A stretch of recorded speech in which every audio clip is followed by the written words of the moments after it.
Hola, buenos días, ¿cómo están? Buenos días. ¿Cómo les Buenos va? días, ¿Cómo ¿cómo todo? está?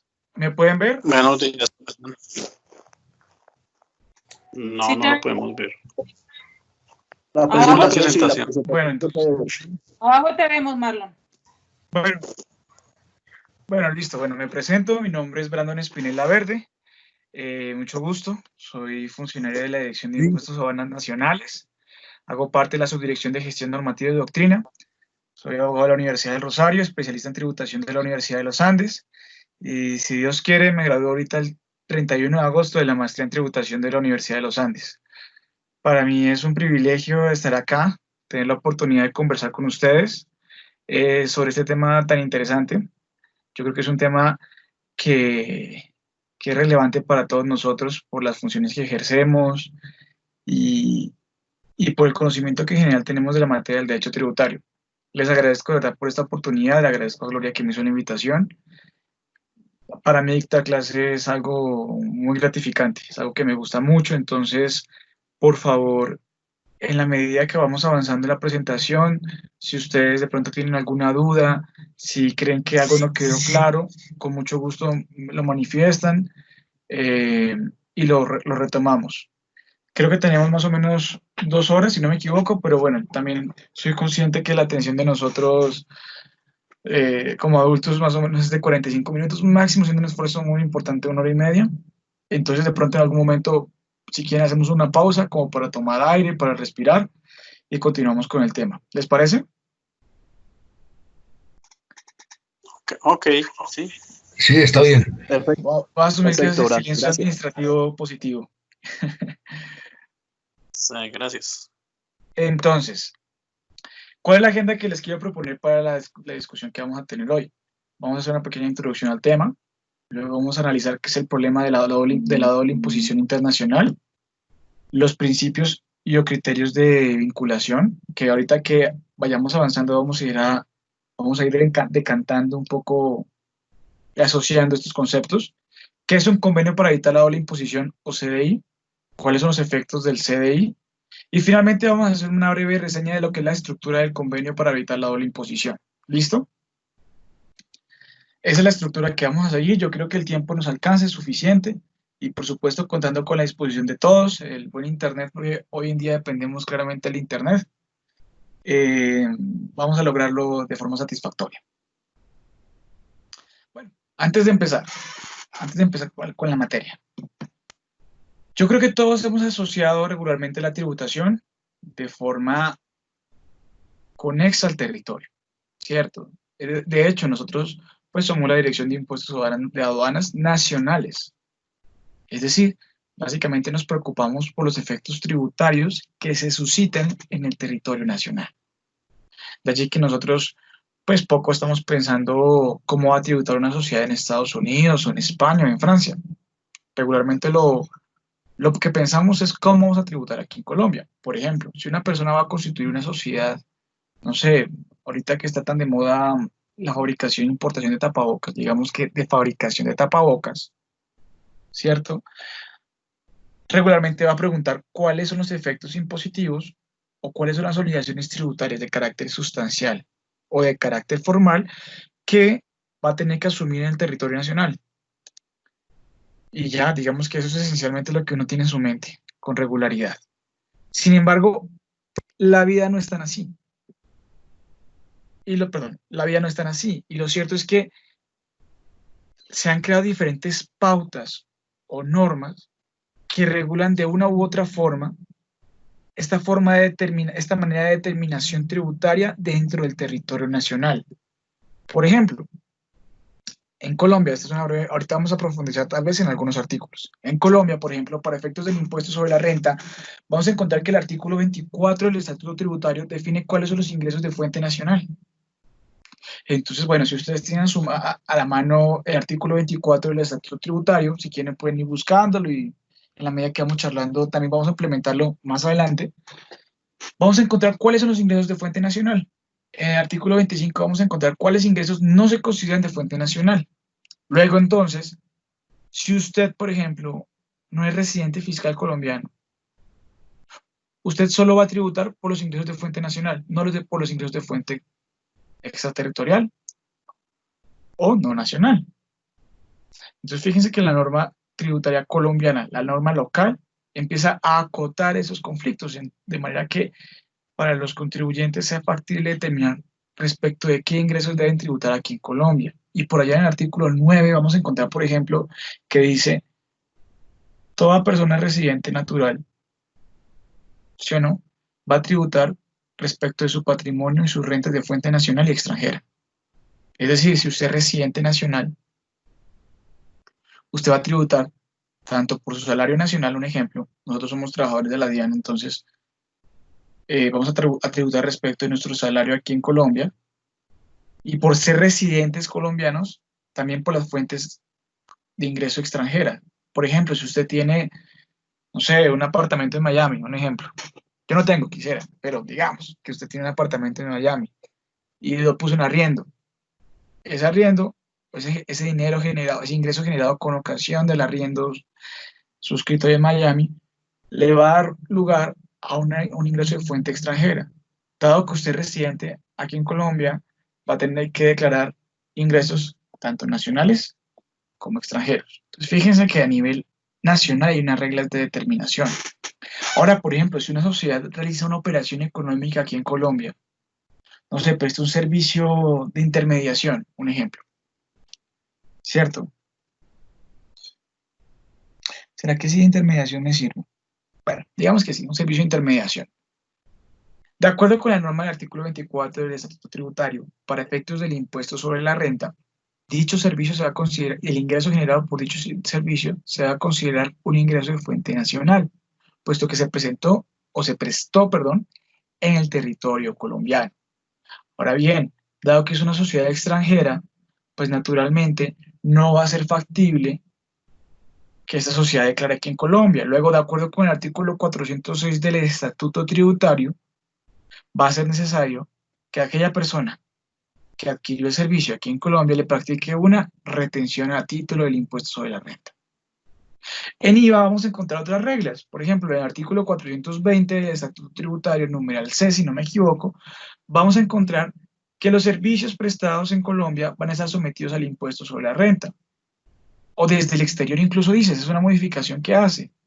Entendiendo entonces que donde si el usuario final del servicio se encuentra en Colombia, va a estar grabado el tributo por el impuesto sobre las ventas, ¿verdad? Y de igual manera, conforme con lo que mencionamos ahorita sobre la tributación de las empresas extranjeras, si una empresa extranjera presta un servicio aquí en Colombia, como la intermediación que acabamos de mencionar, de acuerdo con el artículo 437-2, numeral 3 del Estatuto Tributario, la persona que adquirió el servicio va a tener que practicar una retención en la fuente a título del impuesto sobre las ventas, del 100%, del 19%, o sea, el 100% me refiero a que respecto a la totalidad del servicio, tiene que practicar una retención del 19%. Nuevamente, fíjense que hay una regla de tributación nacional y extraterritorial.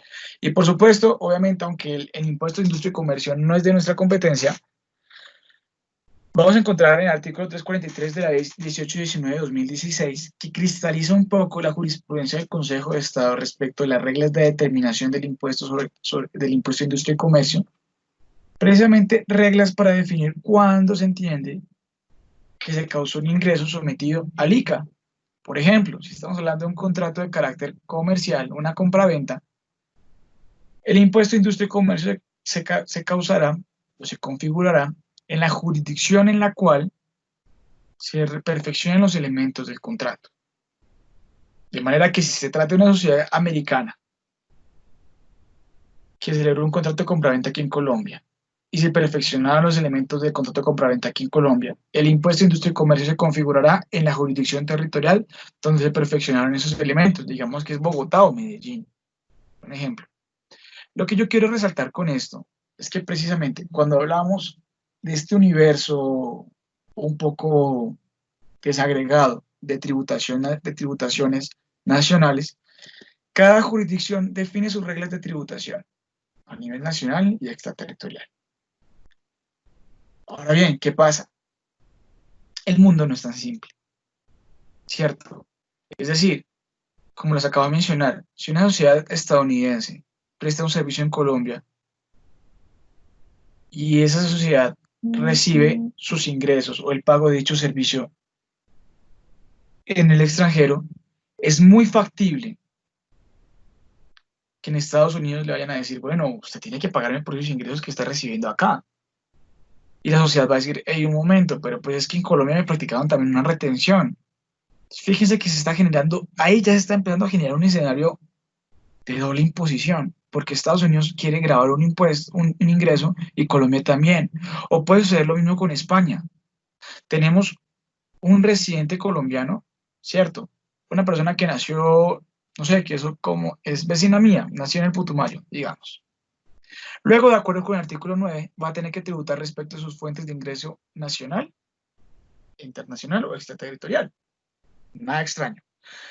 Pero supongamos que esta persona tiene un apartamento en España, ¿sí o no? Y dijo, bueno, con ocasión de esto del COVID, ahorita como que en España el asunto está como más tranquilo, me voy para allá.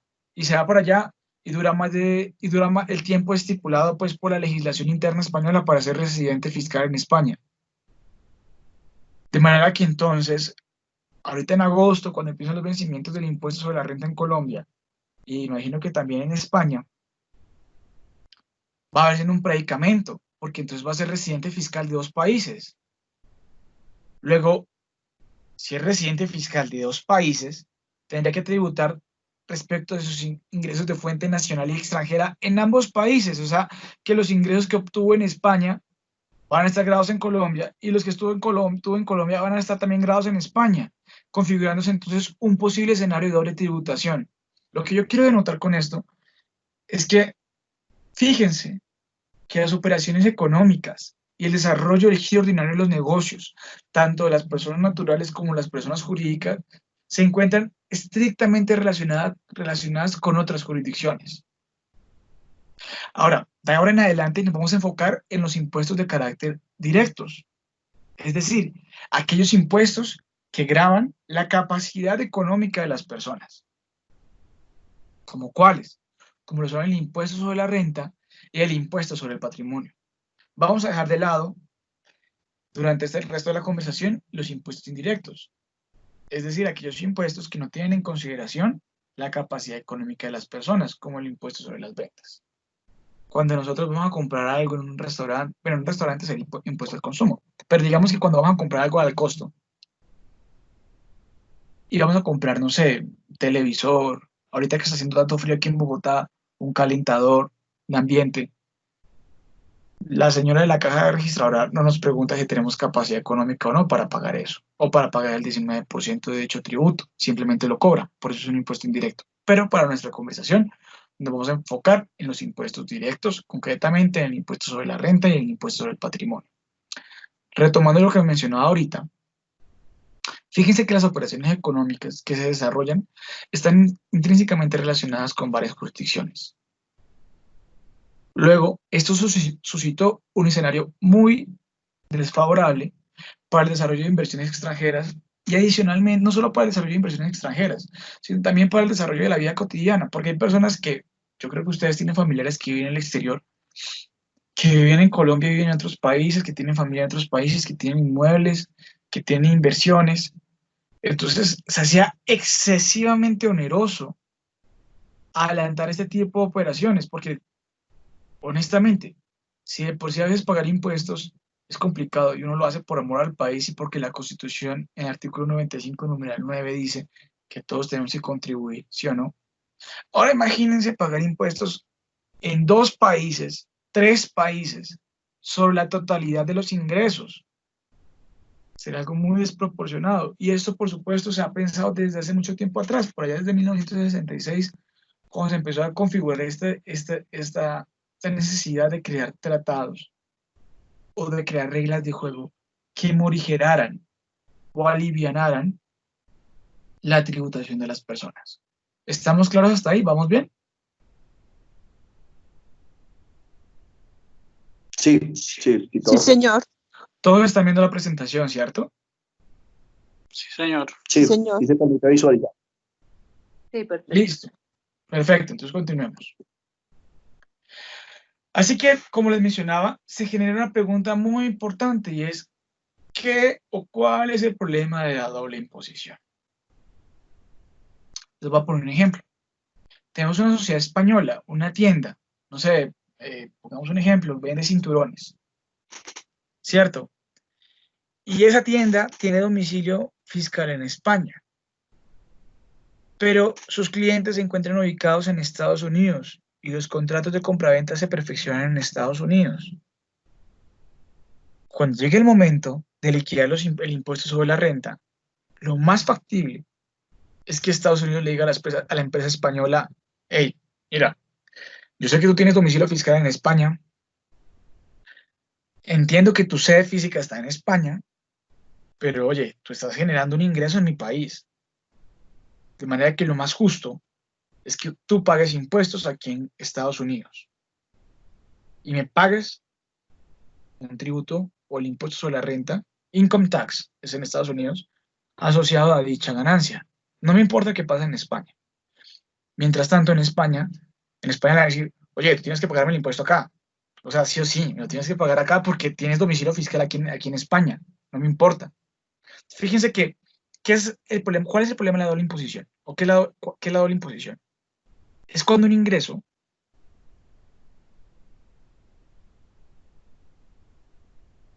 va a ser grabado simultáneamente por dos jurisdicciones. Esa es la doble imposición internacional. Dos jurisdicciones persiguen el gravamen, fiscalización o imposición de un mismo ingreso. Por supuesto, es una situación bastante desfavorable. ¿Por qué? Porque va a desincentivar de manera evidente el comercio internacional. Yo creo que para nadie es un secreto que el tema sería muy difícil de asumir. ¿Sí o no? En ese orden de ideas, ¿qué han ideado los países para poder morigerar esta situación o hacerla más comprensible, incluso hacer los negocios mucho más viables? Bueno, han creado diferentes convenios para evitar la doble imposición. Ahora bien, antes de profundizar en qué es un convenio para evitar la doble imposición, que es lo que tenemos en nuestra agenda, fíjense en algo muy interesante de nuestro ejemplo, y es que Estados Unidos argumentaba que la sociedad española, digamos que se llama Serrano. Serrano, bueno, digamos que no podemos decir que es SAS, porque SAS es colombiana, sino Serrano y compañía. Serrano y compañía, según Estados Unidos, debe tributar en esta jurisdicción porque la venta se realizó allí. La fuente se ubica en ese lugar. A Serrano no le importa, a Estados Unidos no le importa cuál es la residencia fiscal de la sociedad. Simplemente le importa que el ingreso es de fuente estadounidense, toda vez que la compraventa se realizó en esa jurisdicción. Por el contrario, en España, la Hacienda española dice: usted tiene que tributar aquí en España, es porque usted tiene un domicilio fiscal acá. Para mí y para mi legislación, usted es residente fiscal español. De manera que eso nos obliga a analizar inmediatamente qué son los criterios de vinculación. Fíjense que cada país tenía un criterio, del ejemplo que acabamos de mencionar, cada país tenía un ingreso de vinculación distinto.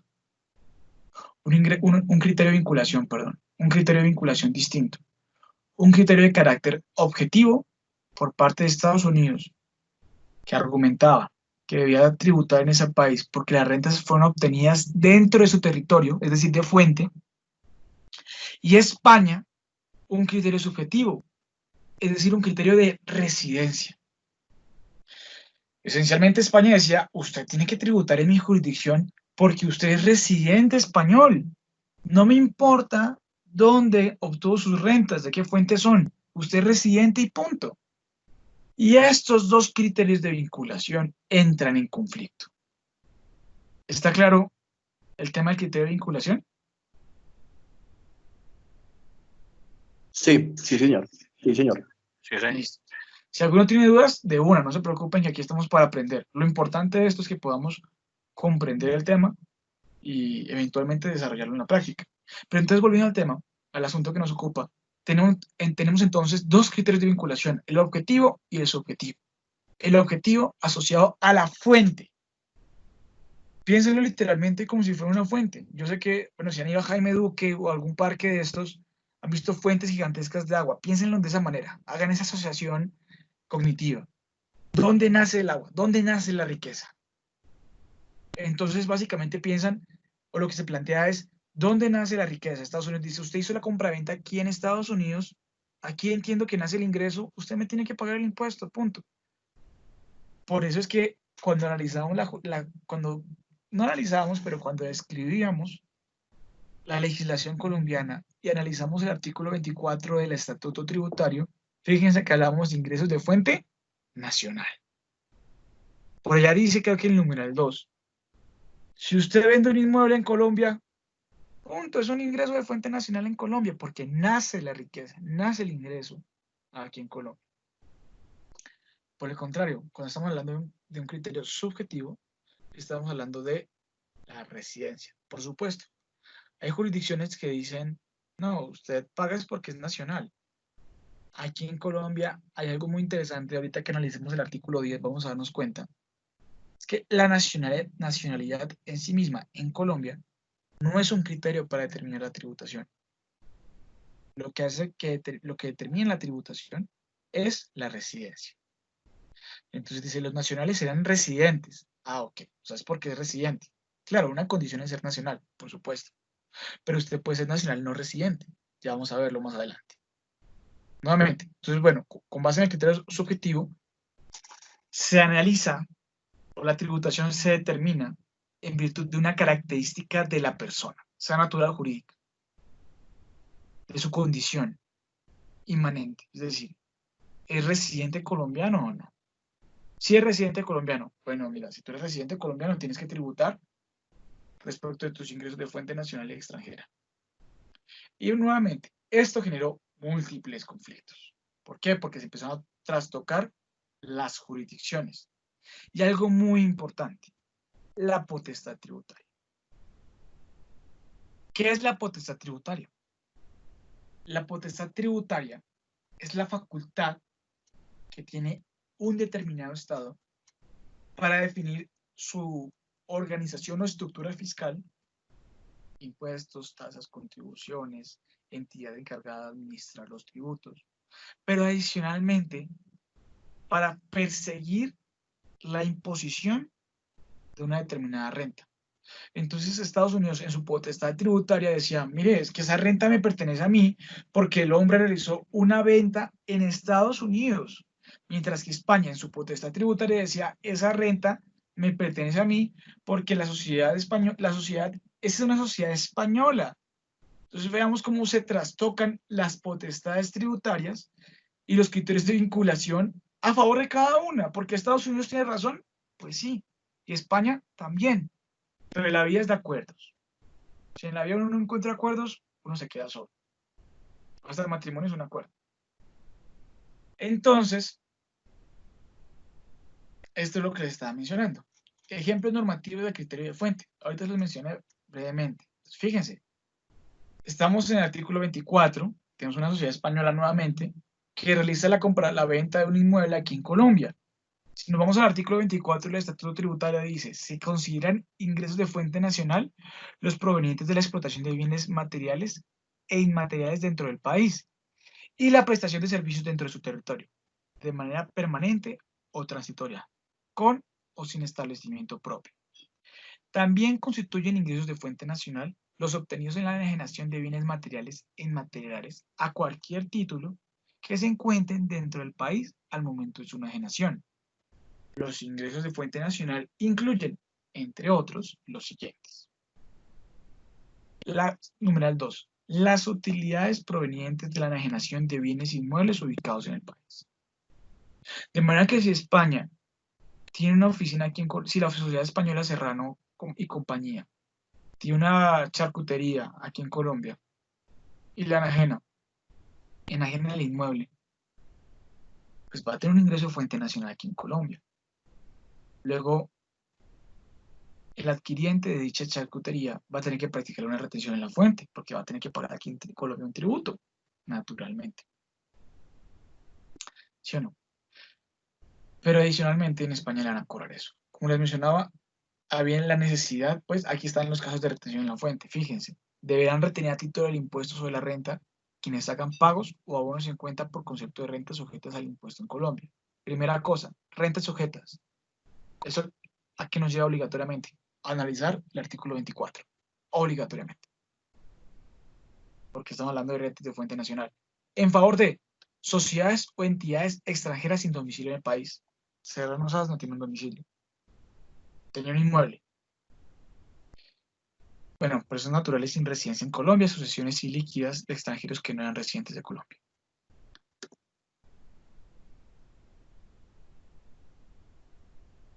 Ahora bien, ¿qué ejemplos tenemos normativos del criterio subjetivo? Este es el criterio objetivo, ¿no? De fuente. Este es el criterio subjetivo en Colombia. Fíjense, las personas naturales, nacionales o extranjeras residentes en el país y sucesiones ilíquidas causantes con residencia en el país en el momento de su muerte están sujetas al impuesto sobre la renta y complementarios en lo concerniente a sus rentas y ganancias ocasionales, tanto de fuente nacional como extranjera. Si el ejemplo fuera al revés y Colombia enajenara un inmueble en España y la sociedad es una sociedad naturalmente residente aquí en Colombia, desafortunadamente tendría que tributar en España, porque estoy seguro que allá debe existir una norma igual y va a tributar aquí en Colombia, ¿cierto?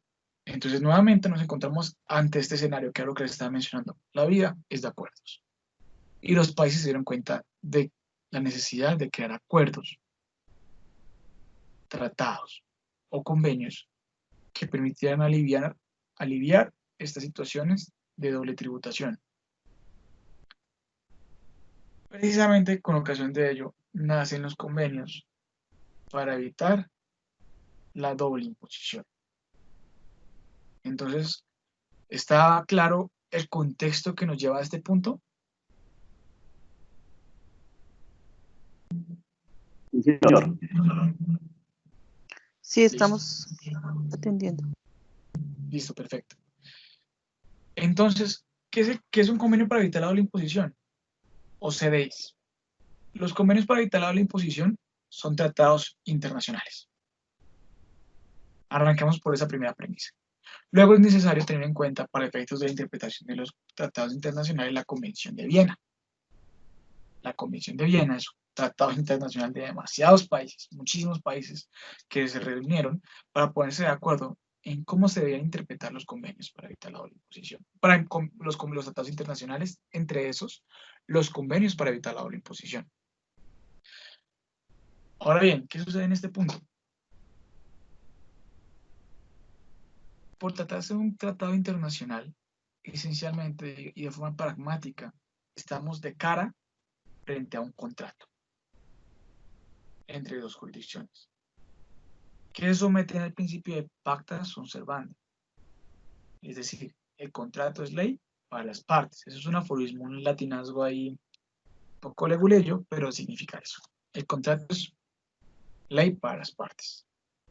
Ahora bien, en ese orden de ideas, cuando nos preguntan qué es un convenio para evitar la imposición, es un tratado internacional que suscriben los estados, son dos regularmente, cuyo contenido se adopta o incorpora en la legislación interna de estos tratados.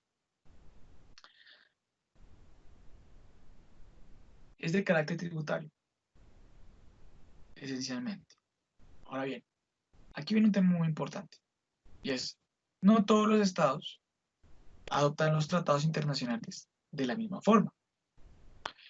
Por allá, si analizamos la teoría del derecho internacional, vamos a encontrar la teoría del monismo y la teoría del dualismo.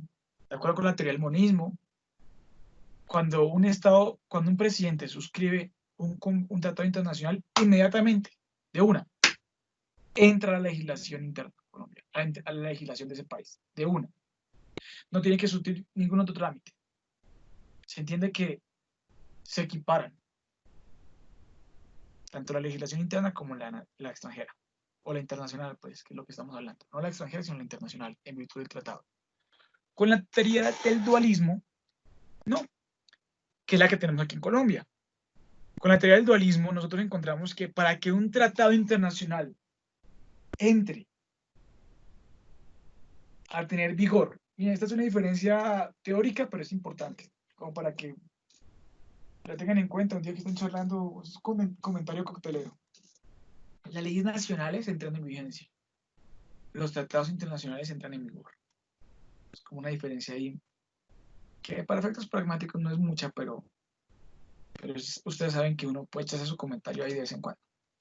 Entonces, aquí en Colombia es necesario que se adelante un trámite que involucra las tres ramas del poder para que un convenio o un tratado entre en vigor.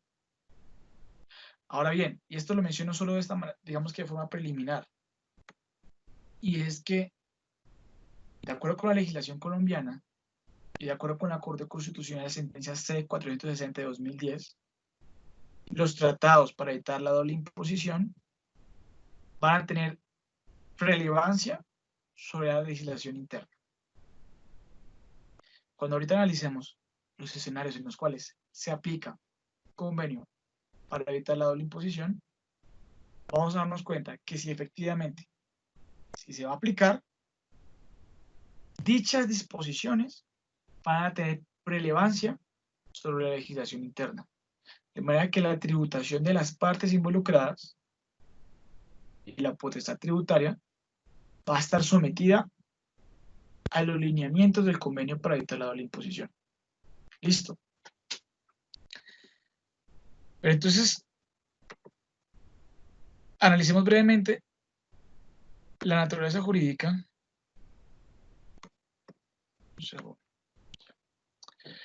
Analicemos brevemente la naturaleza jurídica y aplicación de los tratados internacionales en Colombia. Este es como un breve resumen muy chiquito porque obviamente hay excepciones, hay acuerdos simplificados y hay todo un tema de tratados internacionales. Pero para los convenios de doble imposición nos sirve esto. En pocas palabras, ¿cuál es el proceso para que un convenio de doble imposición aquí en Colombia entre en vigor? Y ahorita esto es lo fascinante. Aquí operan las tres ramas del poder público en Colombia. La negociación y suscripción inicial. Esta depende del presidente de la República o de sus delegados. De acuerdo con la Constitución Política, es el encargado de dirigir las relaciones internacionales. Entonces el presidente, vía el Ministerio de Relaciones Internacionales, canciller, dice, oye, Japón, ¿qué pensaban de nosotros en Japón? Entonces dicen, vamos a hacer un convenio para evitar la doble imposición, o con Reino Unido o con España. Entonces empieza la negociación, y entonces ya ustedes se van a dar cuenta que la Cancillería y el presidente le dicen a la DIAN, hombre, ustedes tienen una oficina de temas internacionales, apóyennos en esto, por favor. Tenemos una persona experta en convenios para la imposición para que vaya a negociar. Ahorita vamos a ver el tema de la negociación y vamos a ver en qué consiste esto cuando analicemos la estructura del convenio para evitar la imposición. Pero entonces, bueno, listo, se van a negociar y finalmente llegar a una negociación, llegar a un acuerdo y lo suscriben, dicen, listo, vamos a firmar el convenio para evitar la imposición, y lo firman. ¿Ya aplica en Colombia? No, todavía no. Porque como nosotros aplicamos la teoría del dualismo internacional, permítame un segundo, por favor. Como nosotros aplicamos la teoría del dualismo internacional, es necesario que ese convenio sea tratado en Colombia como una ley ordinaria y siga el procedimiento legislativo correspondiente. Entonces van a tener que adelantar los respectivos debates. Esto lo encontramos en el artículo 150, numeral 16 de la Constitución Política. Van a tener que adelantar los respectivos debates, van a tener que, mejor dicho, proceder, todo el cuento, nada, y van a expedir una ley que ratifique, bueno, que integre ese acuerdo. Voy a dejar de compartir un segundo pantalla y les voy a compartir otro documento. Déjenme un segundo.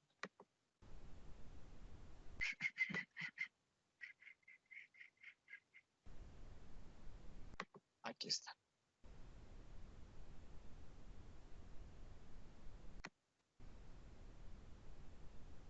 No, este no es, permíteme un segundo.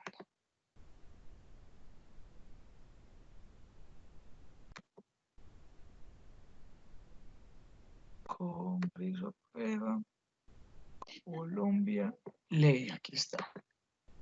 Listo, esto es lo que les quería mostrar. Fíjense,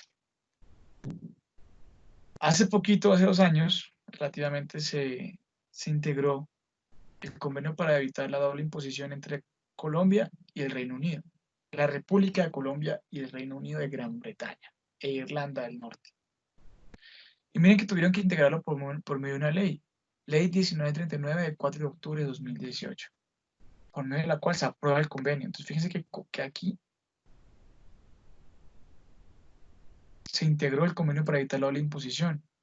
Y aquí está el convenio. ¿Ven que lo integraron? Y hace parte de nuestro ordenamiento jurídico, porque fue integrado por medio de una ley.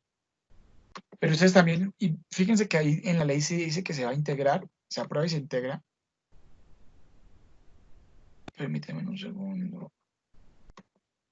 Pero como les estaba mostrando ahorita, vamos a encontrar el convenio igual. Este fue el que fue suscrito antes de ser integrado.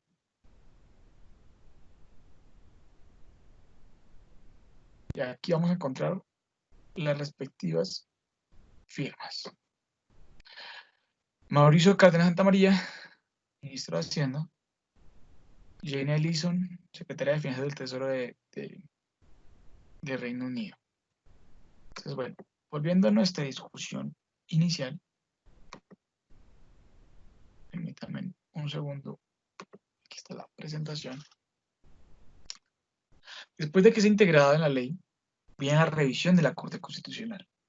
Y si nos vamos a poner juiciosos, vamos a encontrar una sentencia de la Corte Constitucional que declaró la constitucionalidad de ese tratado internacional. Esa función la encontramos en el artículo 241 de la Constitución Política. Y con posterioridad, pues se da la ratificación del tratado internacional. Y con ello entra en vigor dicho convenio. Bueno, esa es un poco la naturaleza jurídica del convenio para evitar la doble imposición. Ahora, viene una pregunta muy importante y hace parte de nuestra agenda. ¿Para qué sirve un convenio para evitar la doble imposición concretamente? ¿Qué efectos tiene? Primero, eliminar o morigerar la doble imposición. ¿Cómo se come eso? ¿Qué significa esto? Allí vamos a encontrar una serie de reglas que van a definir, punto 2, la potestad tributaria de cada país respecto de determinadas rentas frente a determinadas personas. Entonces vamos a encontrar diferentes artículos en este cuerpo normativo que nos van a indicar cuándo unas personas pueden hacer uso del convenio para evitar la imposición y respecto de qué rentas o de qué ingresos. Y con base en esas rentas y en esos ingresos se define qué estado puede gravarlas y qué estado no. Entonces fíjense que adicionalmente es una restricción a la potestad tributaria. Los estados ceden en su capacidad de gravar, ceden en su soberanía. Cuando yo doy clases de tributario en la universidad, yo les digo a los muchachos, miren, todas las ramas del derecho son importantes, todas. Pero no por algo yo me dedico al tributario, es porque me parece que la rama más importante. Me dicen, bueno, ¿y por qué? Digo, es que no hay estado sin tributos. Así de sencillo. En Colombia, la mayor fuente de financiación del Estado son los ingresos corrientes por concepto tributario. De manera que, adicionalmente, solo el Estado tiene potestad tributaria. Es un ejercicio de su soberanía, al igual que las armas, el tributo. Luego, noten lo interesante, y es cómo los estados ceden para aliviar estos escenarios de doble imposición. Se restringen la potestad tributaria. Y como les mencionaba, con base en ello, último punto, se hace una atribución de rentas. Es decir, se define quién va a tener la capacidad para gravar eso y con qué límite tarifario. Y aquí es importante hacer una acotación. ¿Para qué no sirve un convenio para evitar la doble imposición? Un convenio para evitar la doble imposición no crea de ninguna manera nuevos tributos. No puede hacerlo. Retomemos. Limita o elimina la doble imposición asigna la potestad tributaria, la restringe y hace una atribución de rentas, pero no crea un nuevo tributo. ¿Por qué razón no puede crear un nuevo tributo? Porque estaríamos contraviniendo o afectando de forma directa el principio de legalidad. ¿Qué es el principio de legalidad? Recordemos por allá nuestras clases o nuestras clases de tributación constitucional. Y recordemos que por allá en 1215, yo creo que todos ustedes vieron la película de Robin Hood, ¿cierto? Por allá en 1215, cuando estaba el cuento de Robin Hood, la realidad es que había un rey llamado Juan Sin Tierra que para financiar su guerra con Francia empezó a cobrar tributos de forma desmedida. Y los varones ingleses se sublevaron y se opusieron. Y finalmente, como les mencionaba, en 1215 dijeron, no, firmemos un acuerdo con el rey, y le dijeron al rey, firmemos un acuerdo en el que usted se comprometa a no crear ningún impuesto sin que nosotros participemos en su determinación. Y nace el anglicismo no tax without representation, o no hay impuesto sin representación o participación popular. Este principio ha evolucionado a lo largo de los siglos. Naturalmente, como yo hablaba hace poco, los tributos, yo sé que estoy desviando un poquito del tema, pero es como para hacer un contexto también histórico. Los tributos han sido hincapié de las revoluciones en el mundo. En Inglaterra, en Estados Unidos con el Tea Party, la Revolución Americana, que termina en la creación de la Constitución de 1776, se da porque Inglaterra subió de forma desmesurada los tributos en Estados Unidos, a las colonias inglesas. Y dijeron, no, no es justo. No es justo porque no están invirtiendo en nosotros esos recursos. Nosotros tampoco estamos definiendo eso y adicionalmente lo están invirtiendo para terminar de conquistar o sostener el imperio acá. Y las cosas no son así. ¿Y qué hicieron los americanos?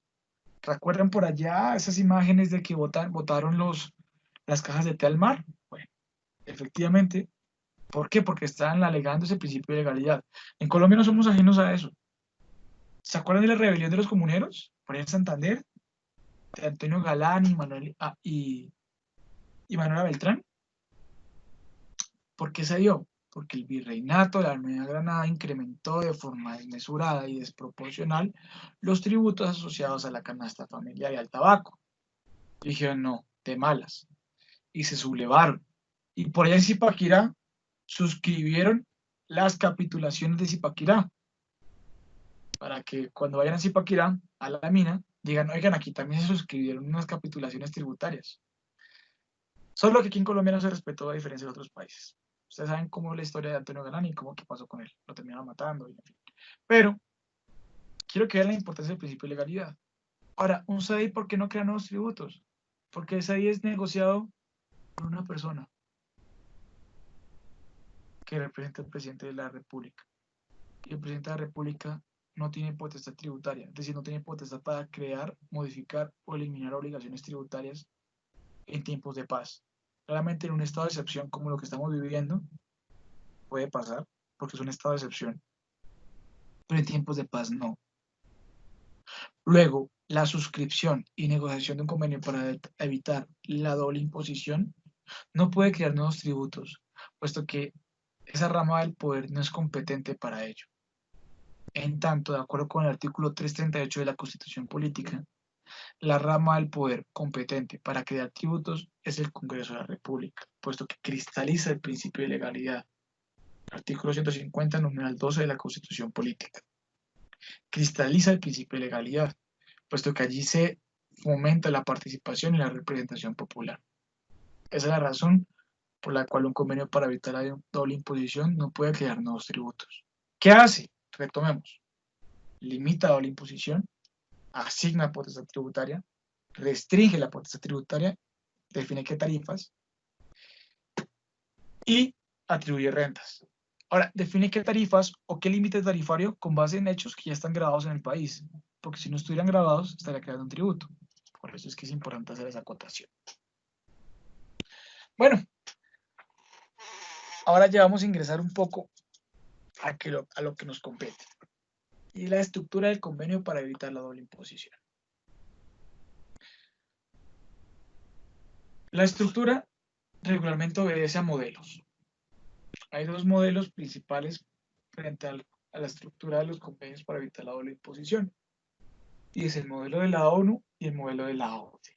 Colombia, pues claramente es un país miembro de la OCDE y ha hecho todas las diligencias pertinentes para pertenecer a la OCDE.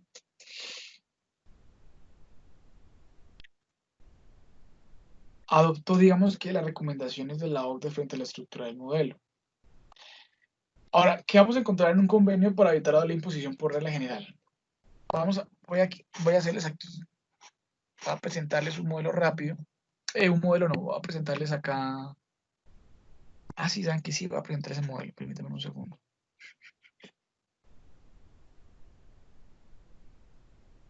Un segundo.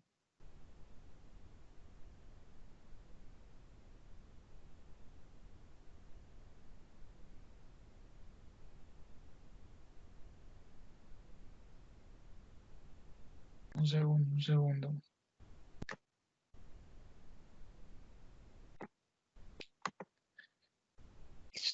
Si quieren que les envíe esta información, me cuenten y les comparto esto.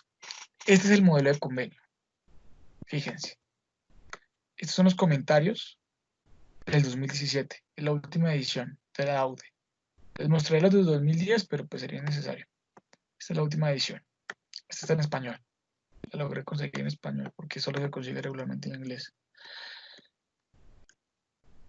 Bueno, aquí vamos a encontrar la introducción. Y aquí vamos a encontrar la estructura del convenio. Capítulo 1, bueno, y dice título y preámbulo, ámbito de aplicación del convenio.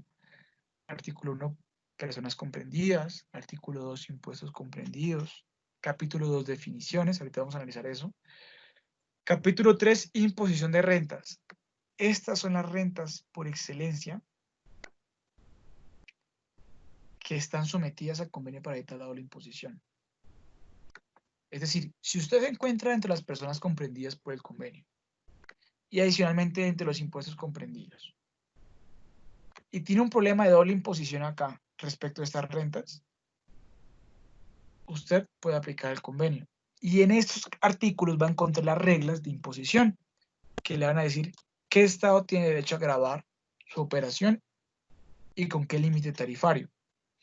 Ojo acá, y eso es muy importante. ¿Qué requisitos tengo yo para aplicar el convenio para evitar la doble imposición? ¿Qué requisitos debo cumplir? Primero, que exista un convenio entre dos estados, España y Colombia, por ejemplo. Segundo, que yo sea una persona, ya vamos a analizar el artículo 1, pero que yo sea una persona cobijada bajo el convenio en alguno de esos dos estados. Ah, es que yo soy una empresa panameña y tengo un ingreso que pasa por Colombia y pasa por España. No.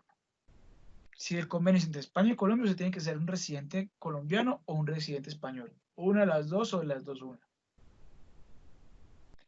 Adicionalmente, tiene que versar sobre un impuesto, es decir, usted tiene que estar en virtud de la discusión del impuesto sobre la renta.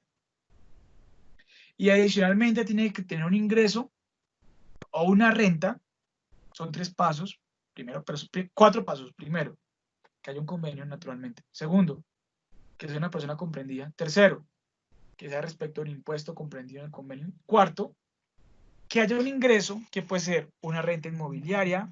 Venga, agrandemos esto como para que podamos ver mejor.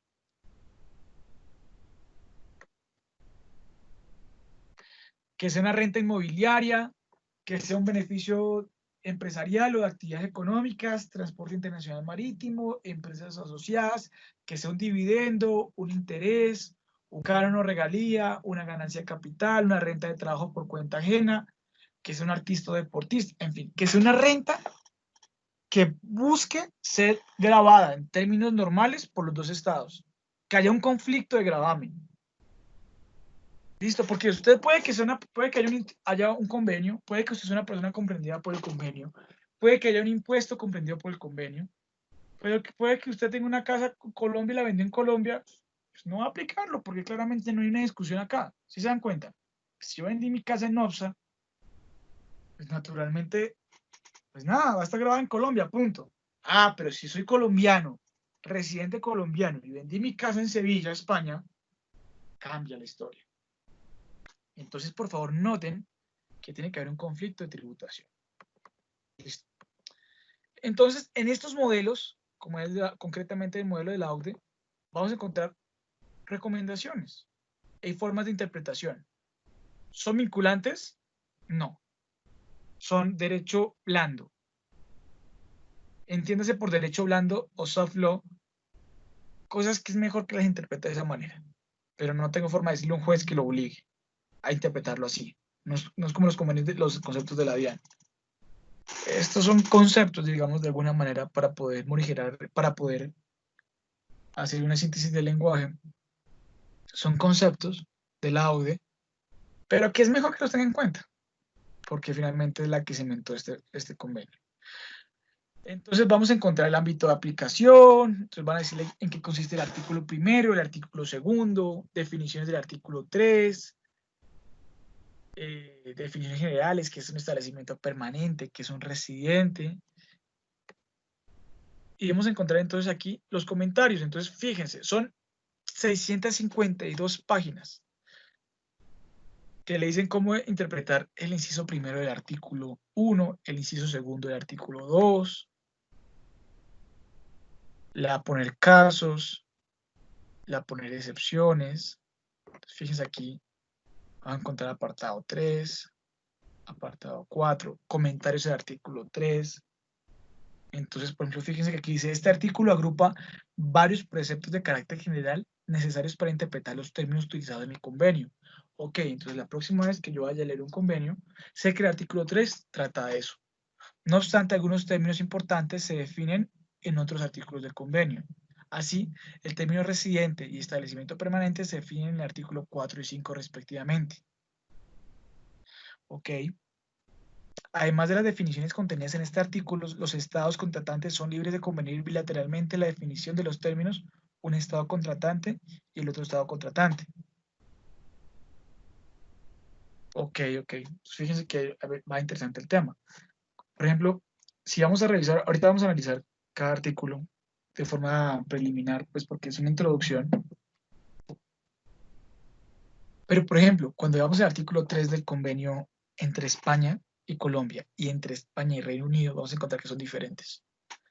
Dice, la definición del término persona contenido en el inciso A no es exhaustiva y debe leerse con una indicación de que ese término se utiliza en sentido muy amplio.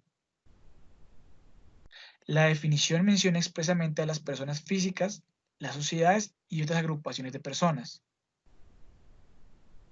Entonces fíjense como que ahí empieza a decir qué sociedad, qué es empresa, para que uno pueda comprender mejor el alcance de los convenios. Esa es la idea de los modelos.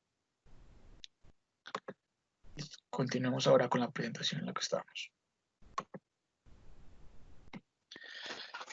Entonces, ¿cuál es la estructura por excelencia de los convenios para evitar la doble imposición? Capítulo 1, el ámbito de aplicación. Capítulo 2, la definición de conceptos como residencia, establecimiento permanente, etc. Luego, como les mencioné, se atribuye la potestad tributaria, las rentas. Luego se establecen regulaciones como los alivios para la doble tributación, la cláusula de no discriminación y los protocolos, que son como alcances de interpretación del convenio. ¿Listo? Entonces vamos a empezar a analizar un convenio. Analicemos lo que tenemos en la mano en este momento. Primera parte, título y estados intervinientes. Convenio entre la República de Colombia, el Reino Unido de Gran Bretaña e Irlanda del Norte para evitar la doble tributación en relación con impuestos sobre la renta y sobre ganancias de capital y para prevenir la evasión y la elusión tributaria. La evasión y la elusión tributarias. La República de Colombia y el Reino Unido de Gran Bretaña pactan o deciden. Entonces, fíjense que aquí, en nuestro ejemplo, inmediatamente nos situamos entre dos estados, Colombia y el Reino Unido Reino Unido de Gran Bretaña e Irlanda del Norte. Así de sencillo, de inmediato. Como les mencionaba, tengo un ejemplo. No, es que Uruguay hizo una venta en Colombia, cierto que después, no sé, digamos que después Uruguay hizo un negocio en Colombia que consistía en la realización de ventas en España. Entonces yo digo, entonces Uruguay va a grabar esas rentas. Yo digo, no, pero es que yo creo que se aplique el convenio. No, porque ese convenio es entre España y Colombia. O sea, la administración uruguaya no tiene por qué ceder en su potestad tributaria en virtud de un convenio que no suscribió. Yo sé que parece muy obvio lo que estoy diciendo, pero me parece importante mencionarlo. Artículo 1. Personas comprendidas en el convenio. Entonces, este es el ejemplo de España. Este apartado que vemos en pantalla en este momento es un extracto del convenio entre España y Colombia. De acuerdo con el reloj que tenemos aquí, llevamos más o menos 1 hora de clase. ¿Quieren que tomemos aire 5 minuticos? ¿O estiren? Antes de continuar con los otros 45 minutos. ¿Sí? ¿Les parece? Yo tomo un vasito de agua o 3 minutos. Tomo un vaso de agua y continuamos, como para recuperar el aire y tomar un respiro para continuar y recuperar la atención. ¿Les parece? Bueno, sí, tranquilo. ¿Cómo vamos con el tema? ¿Me he hecho entender? Sí, está muy bien. Listo, bueno. Entonces tomemos 5 minuticos. Listo, interesante. Compañero, tomamos 5 minutos de receso.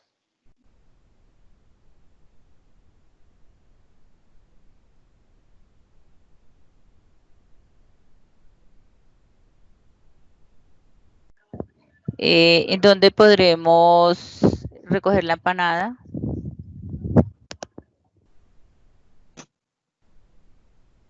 ¿Cómo así? Yo ¿Hay creo- empanada?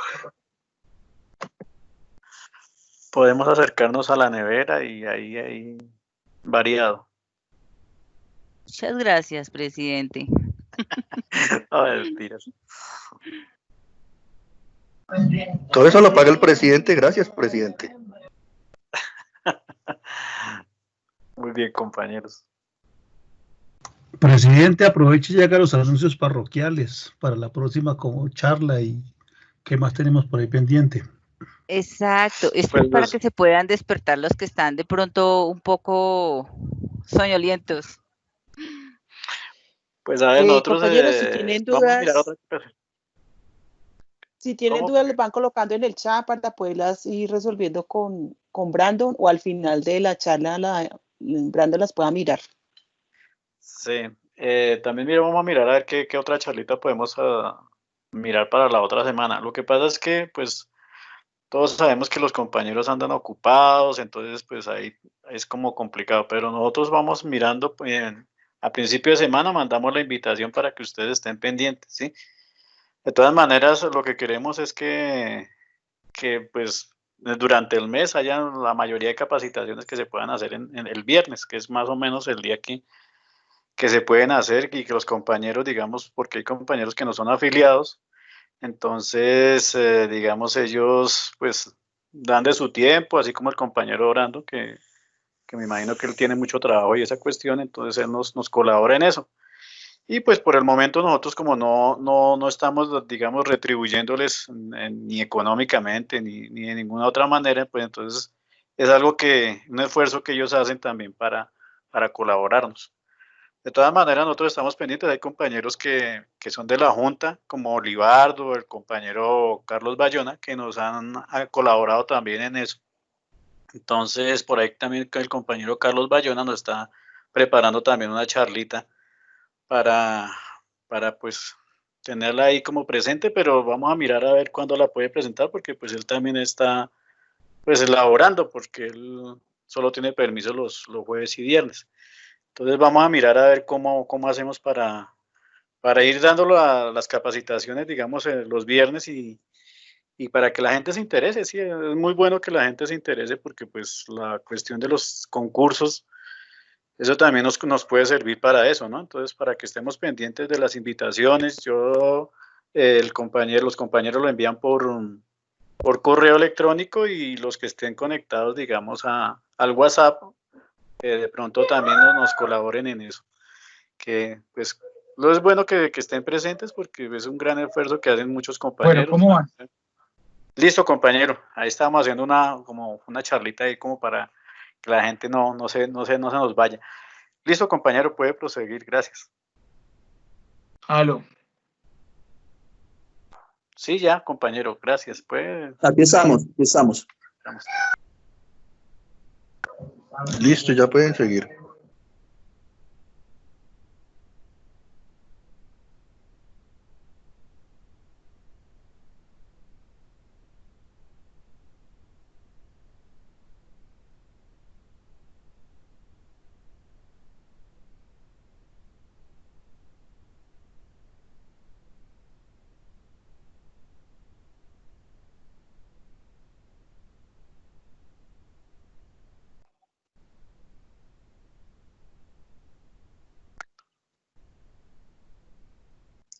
Bueno, yo creo que continuemos, ¿cierto?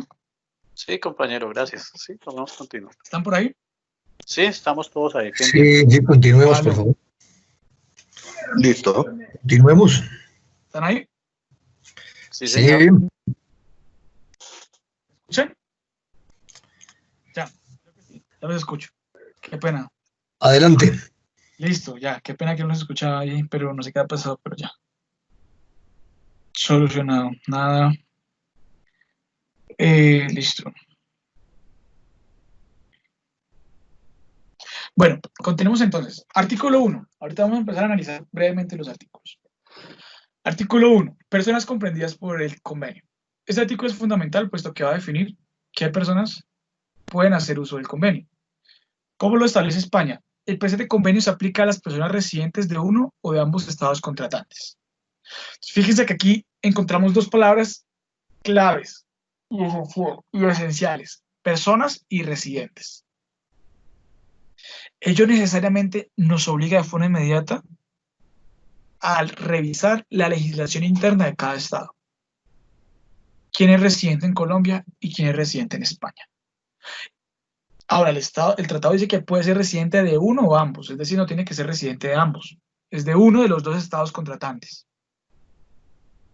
Es muy interesante ver algo, es que el convenio entre Colombia y España, y el Reino de España, como aparece en la norma,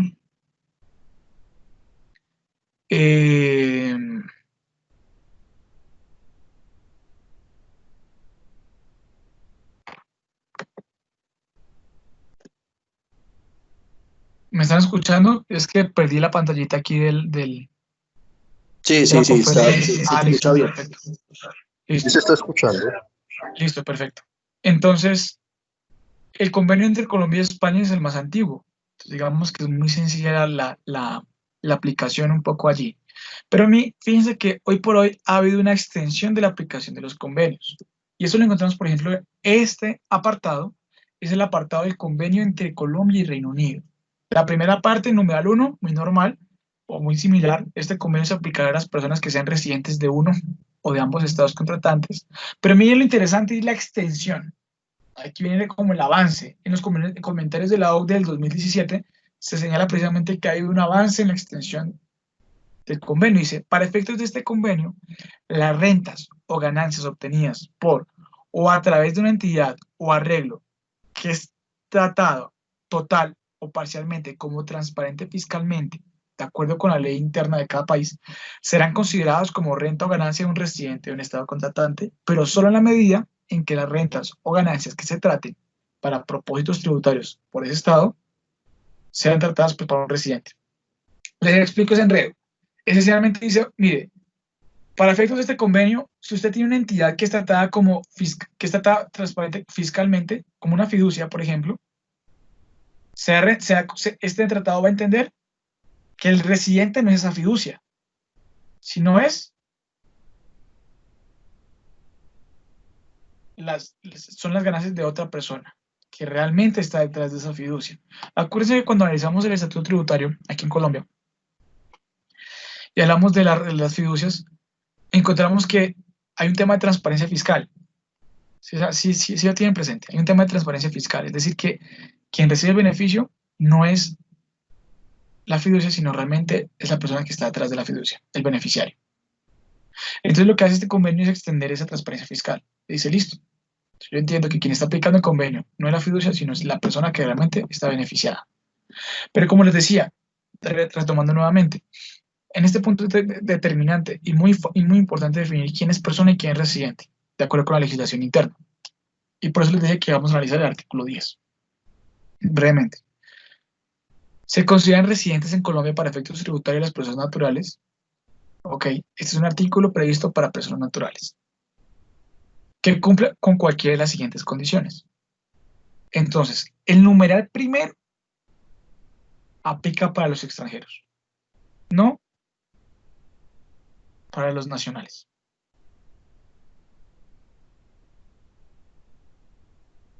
El numeral primero aplica para los extranjeros.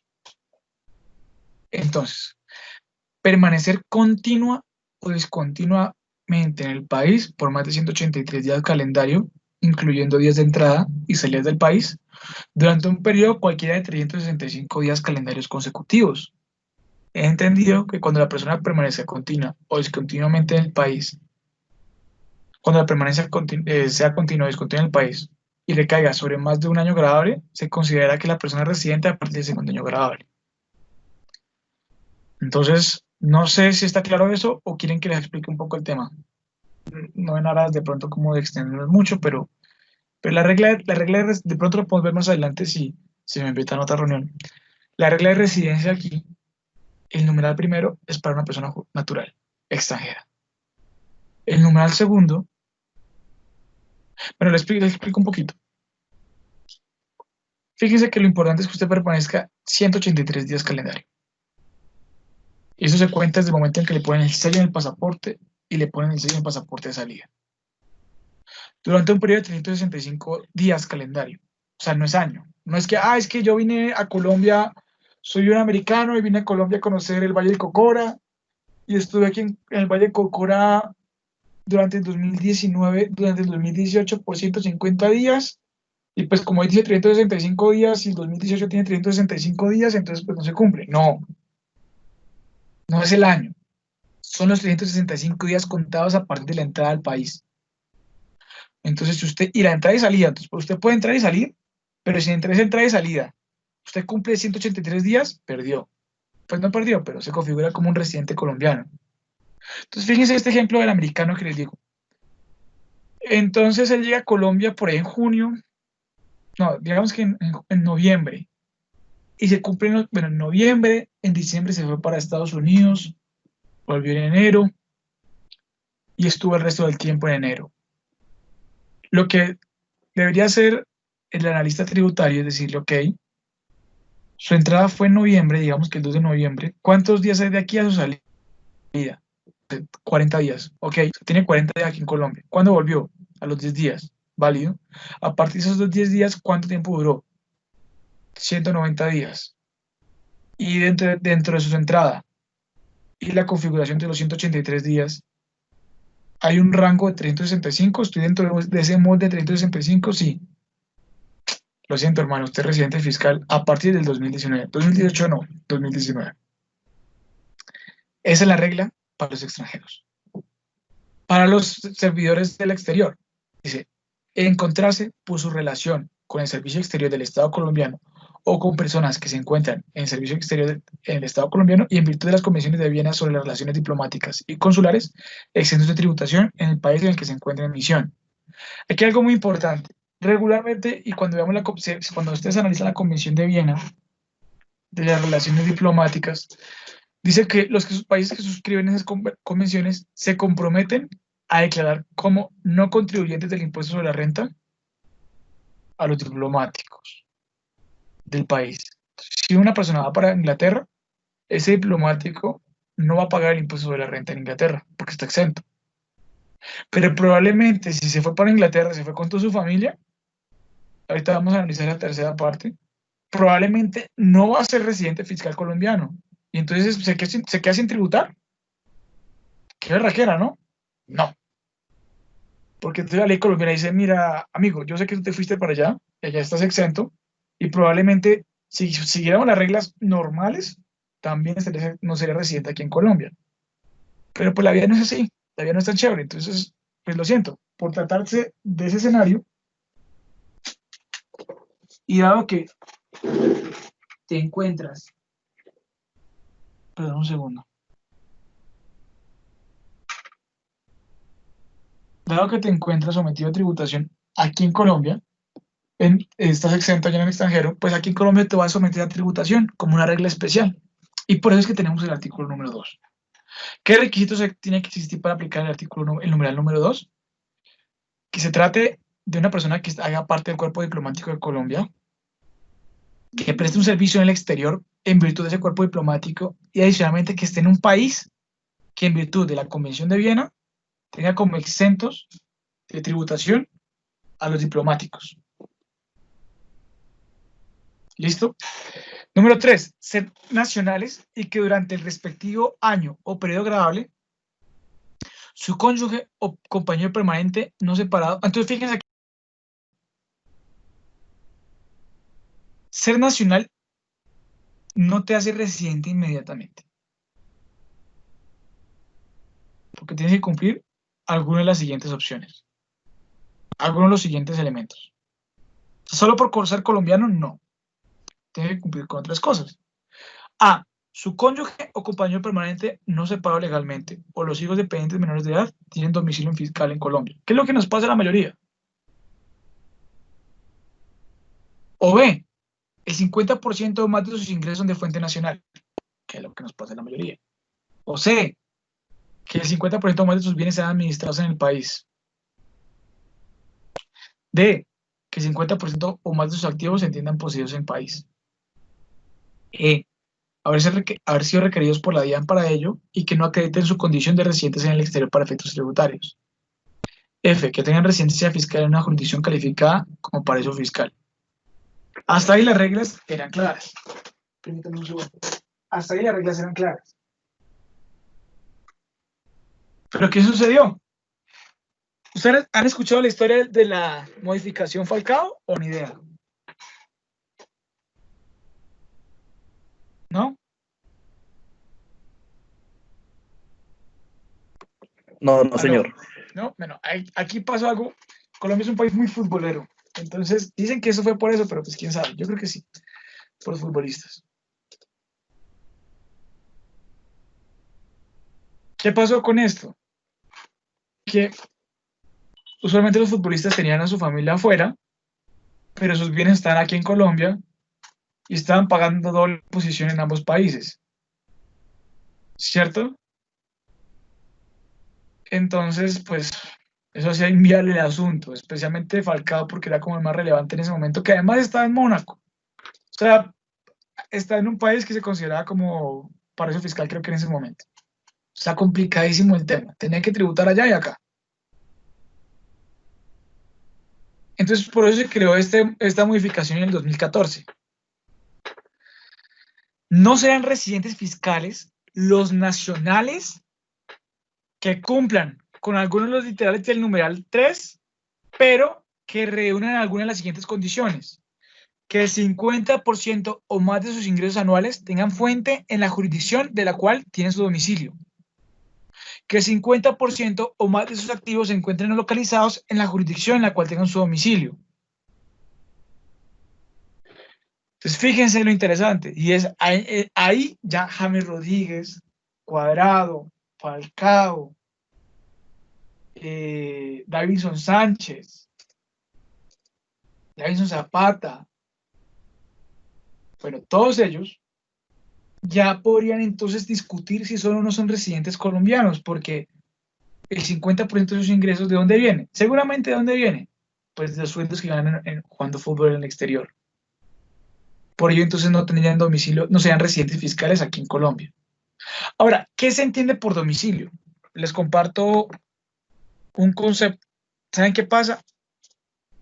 Que creo que, no sé por qué, pero se me ha perdido el control de mando. Ya, aquí está. Les comparto un concepto de la Subdirección de Normativa y Doctrina en la cual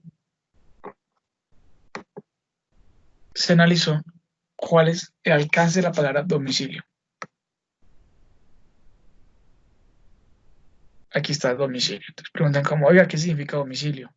Entonces, bueno, aquí obviamente su servidor, haciendo publicidad política, tuve la oportunidad de proyectar este concepto y analizamos el significado de domicilio con base en las reglas del domicilio civil del Código Civil y un poco también haciendo una interpretación extensiva de los comentarios de la OCDE. Entonces hablamos a qué lugar o territorio en el cual una persona tiene asiento con ánimo de permanencia o ejerce habitualmente su profesión o oficio, asiento principal de negocios, según las circunstancias de cada caso. Este concepto ha sido interpretado regularmente como el centro de intereses vitales de un individuo. Bueno, esencialmente quería compartirles esto. Este es el oficio 378 de 2020, del 12 de febrero de 2020. Retomando.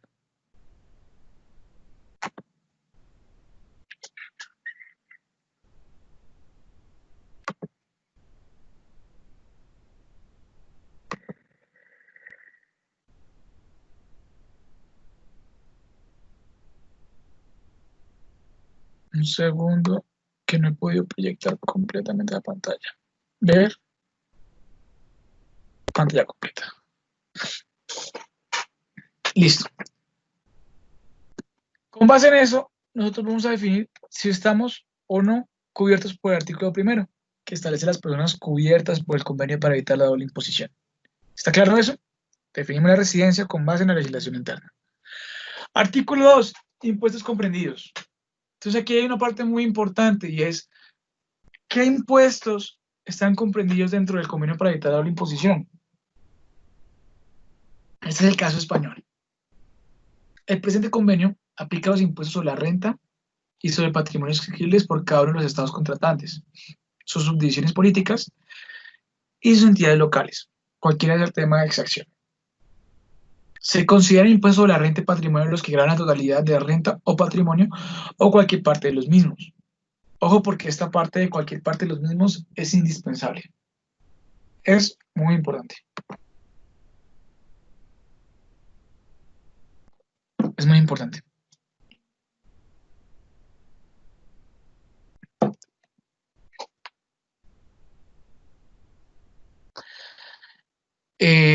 Incluye los impuestos sobre las ganancias derivadas de la enajenación de bienes inmuebles o muebles. Los impuestos sobre el importe de sueldos o salarios pagados por las empresas, así como los impuestos sobre plusvalías.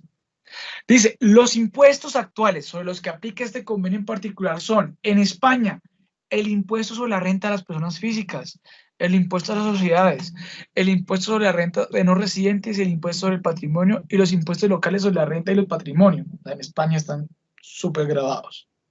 En Colombia, renta y complementarios y el impuesto sobre el patrimonio. Aquí hay una pregunta maravillosa. Y es, ¿ustedes creen que el régimen simple aplica? ¿O no?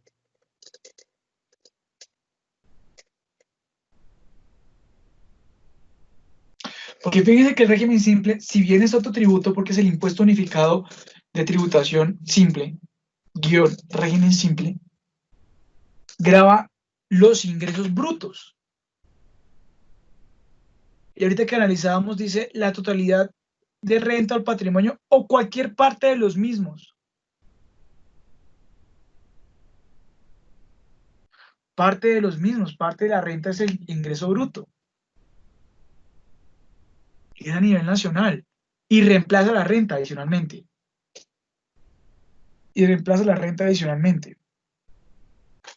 Entonces, pues nada. Yo creo que sí, honestamente. Y cuando estábamos en clase en la maestría contemplábamos esa posibilidad. Pero fíjense que hay algo muy interesante, y esa medida que avanza el tiempo, porque este convenio es del 2006, si no me equivoco. Estamos en 2020. Nacen nuevas formas de tributación que desplazan el impuesto sobre la renta. Pero miren lo más interesante del asunto es que miren el numeral 4. El convenio se aplicará igualmente a los impuestos de naturaleza idéntica o análoga que se establezcan con posterioridad y que se añadan a los actuales o les sustituyan. Las autoridades competentes de los estados contratantes se comunicarán mutuamente las modificaciones. Yo creo que el régimen simple aplica perfectamente. El ICA no, porque el ICA no sustituye ni es análogo a renta, pero el simple sí. Fíjense lo interesante de analizar la normatividad actual en virtud del convenio para evitar la doble imposición.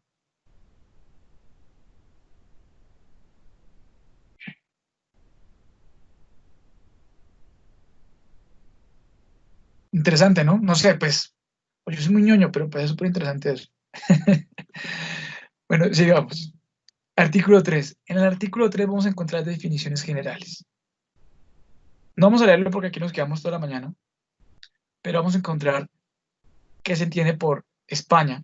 Entonces significa Reino de España y es utilizado en sentido geográfico, comprende el territorio del Reino de España, incluye sus aguas interiores y su mar territorial, así como las aguas marítimas al exterior del mar territorial, sobre la cual se incluye la legislación. El término Colombia significa República de Colombia y es utilizado en sentido geográfico. Además, a mí me encanta esto.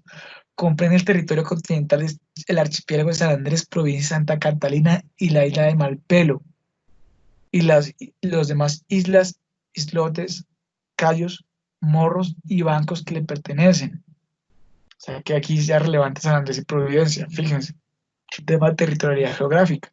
Nosotros creo que nosotros perdimos Ronca. Ah, no, nosotros no perdimos Roncador, perdimos el mar alrededor de Roncador con Nicaragua. Pero entonces fíjense lo importante. La importancia. El término, allá literal F, más abajito encontramos el término de empresa se aplica sobre la explotación de cualquier tipo de negocio. Si tenemos dudas, pues nos vamos a los comentarios de la OCDE, ¿no? Ya vimos que también hay una definición de empresa, como a ver si podemos cotejarla. La expresión autoridad competente significa, en España el Ministerio de Economía y Hacienda, en Colombia el Ministro de Hacienda y Crédito Público. Fíjese que aquí es el ministro, aquí en España es el ministro o su representante, todo eso es importante. Bueno, al punto muy importante, ¿qué se va a entender entre las partes como residente? A los efectos de este convenio, la expresión residente de un Estado contratante significa toda persona que en virtud de la legislación de ese Estado esté sujeta a imposición en razón de su domicilio, residencia, sede, dirección o cualquier criterio de naturaleza análoga. Entonces, permítame un segundo. Un segundo.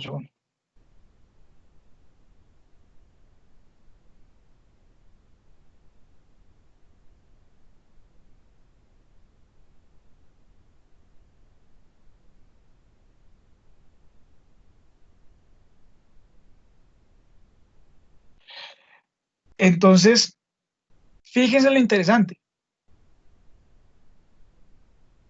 Nuevamente nos dirige a la legislación interna. Pero a mí lo que me encanta de este artículo 4 es la parte esencial del numeral 2. Y es cuando en virtud de las disposiciones del apartado 1, que es el que tenemos acá, una persona física sea residente de ambos estados, su situación se resolvería de la siguiente manera. O sea, no es posible, y por favor tengan esto muy presente para efectos del convenio, no es posible que una persona sea residente de dos estados. Hasta lo puede pasar, pero si vamos a aplicar el convenio, tenemos que dirimir ese conflicto para saber cómo vamos a aplicar el convenio.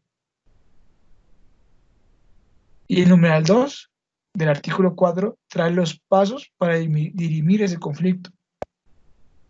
A. Dicha persona será considerada residente del estado donde tenga una vivienda permanente a su disposición. Entonces, si yo tengo mi casa, no sé, en Medellín, ¿no? Que me encanta Medellín. En Medellín la tengo ahí en el poblado.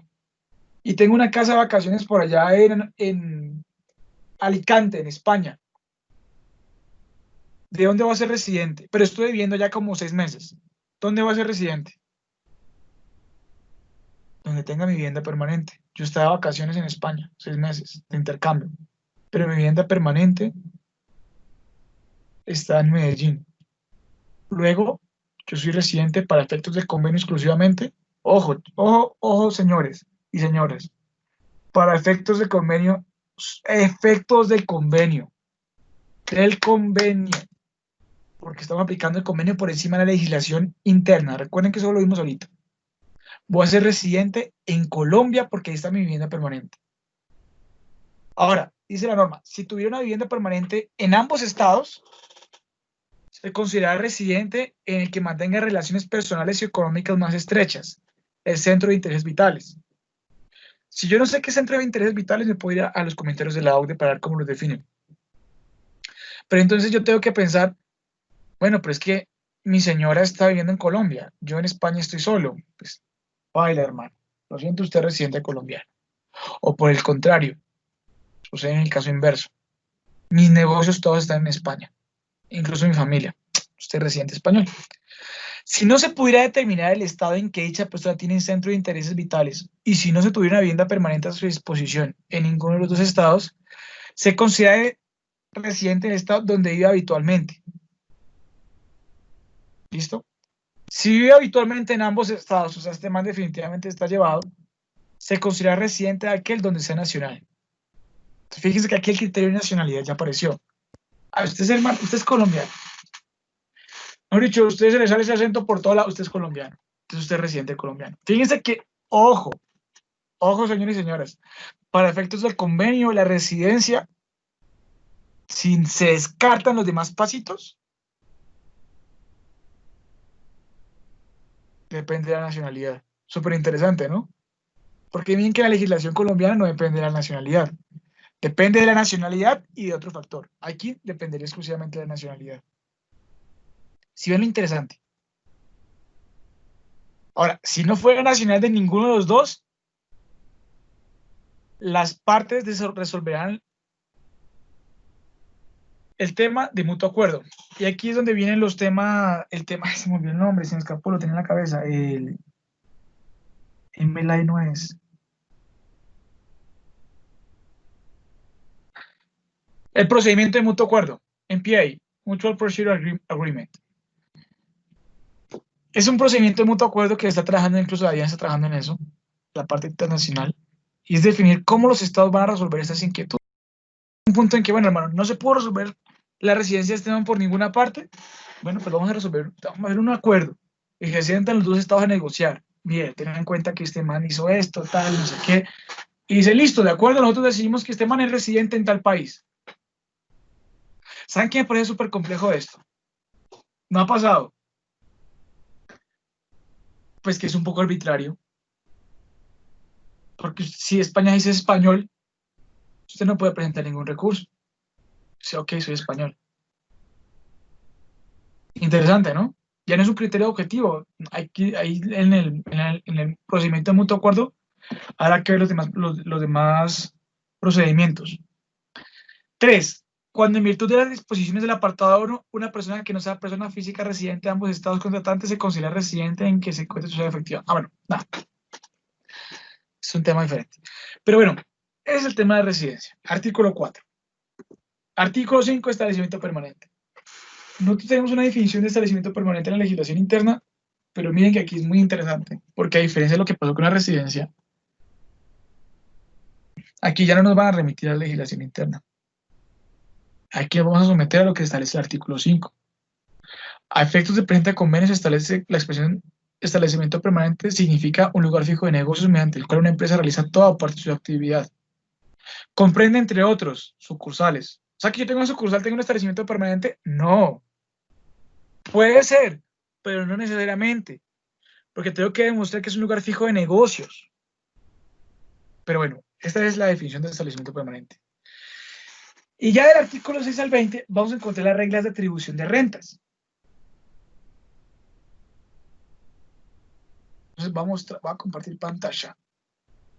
¿Cómo vamos? Ay, aquí no vi. Alguien ha escrito en el chat. Visto. No, esto es de que se enviamos la presentación. Sí, se va a enviar.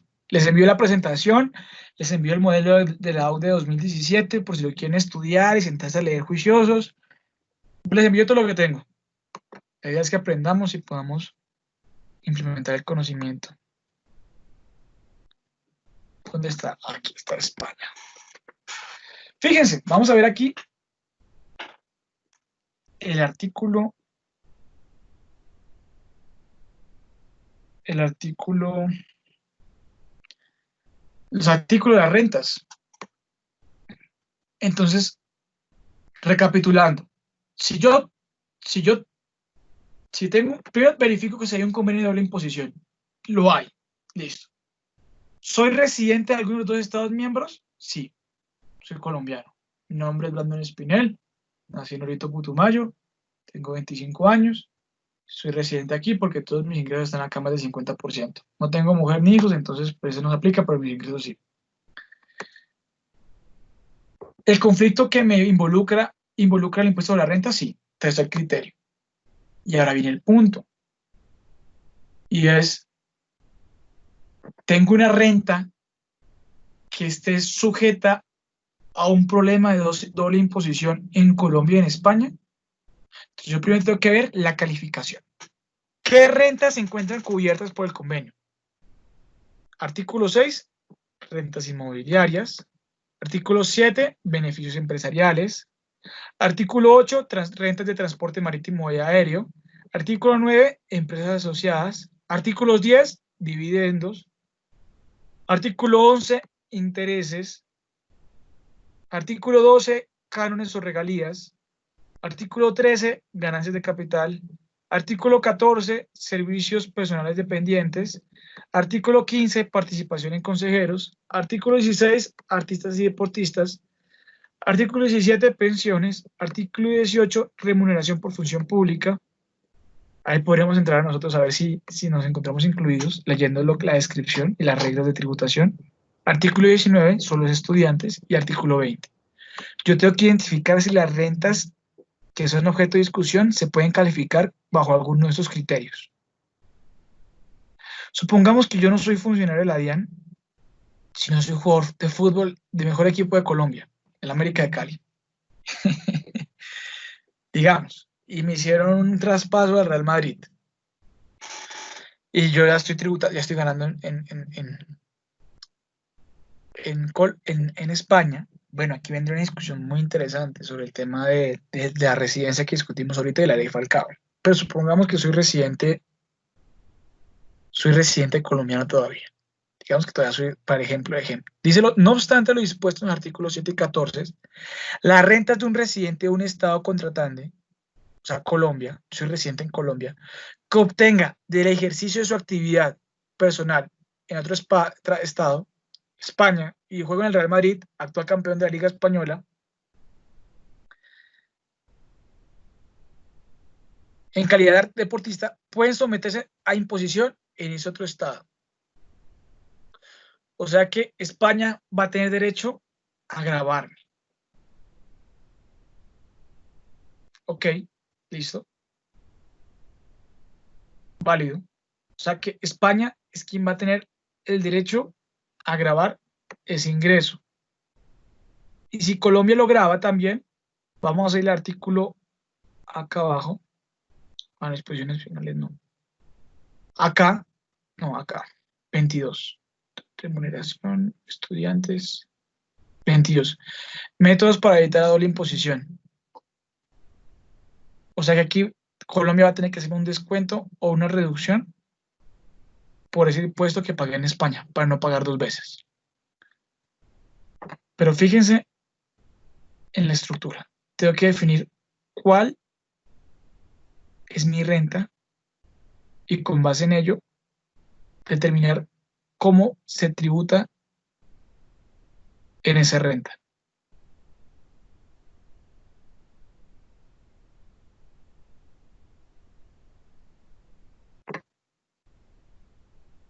Por ejemplo, si es un dividendo, dice, los dividendos pagados por una sociedad colombiana a un residente ubicado en España pueden someterse a imposición en España, o sea, van a estar grabados en España.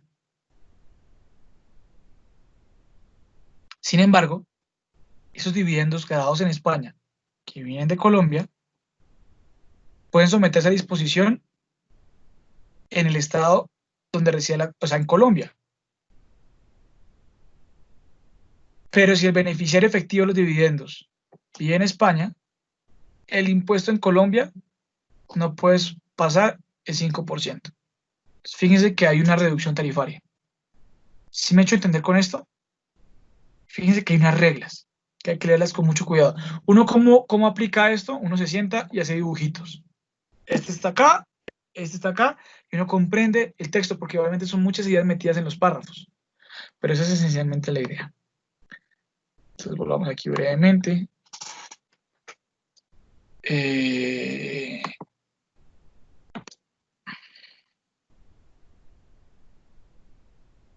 Vamos aquí brevemente.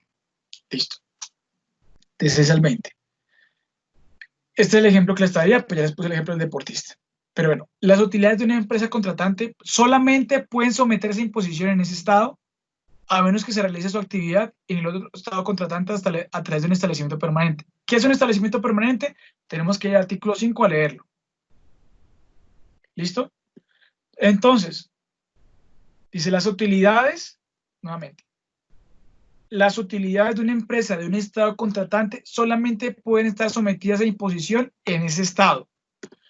Las utilidades de Brandon Sass, bueno, Brandon Sass no, ustedes estaban hablando de empanadas Sass, residente fiscal colombiana, que se generen por sus ventas en España, solo pueden estar sometidas a imposición en el estado donde se encuentra domiciliada,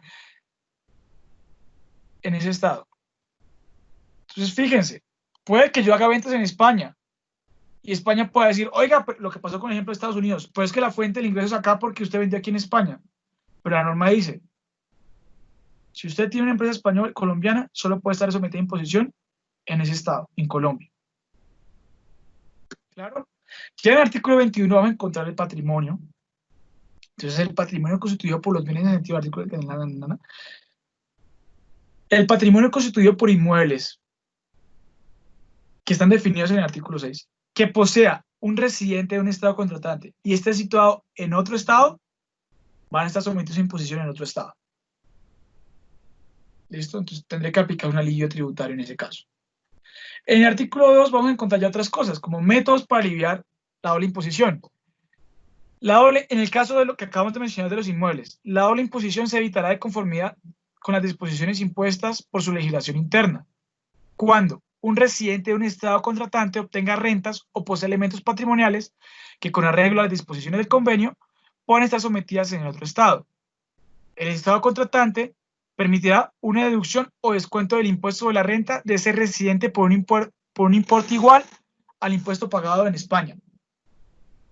Entonces aquí el ejemplo del patrimonio. Si yo tengo un inmueble en España, voy a tener que pagar impuesto por ese inmueble en España. Pero en Colombia me tienen que restar lo que pagué el impuesto en España. ¿Está claro?